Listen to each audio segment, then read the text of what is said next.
In this tutorial, I'm going to introduce how to work with tables in GstarCAD. Before that, let's talk about table styles first, which affect how your tables are displayed. Let's click this icon in the Ribbon Table panel to open the Table Style dialog box.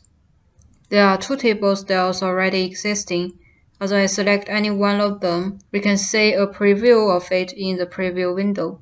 Next, I will create a new table style.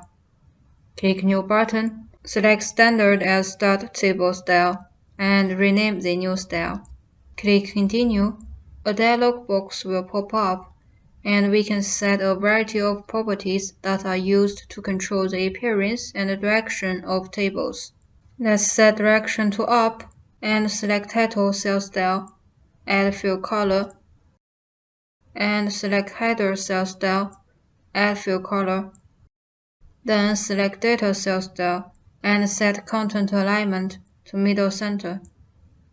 Change text color to blue and click OK.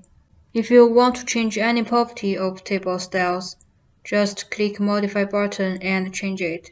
OK. Then select Furniture Table Style and click Set Current button. Let's go ahead and create a table in the drawing by clicking Table command in the ribbon or typing Table with Dynamic Input. An Insert Table dialog box pops up. We can see that the furniture style is selected.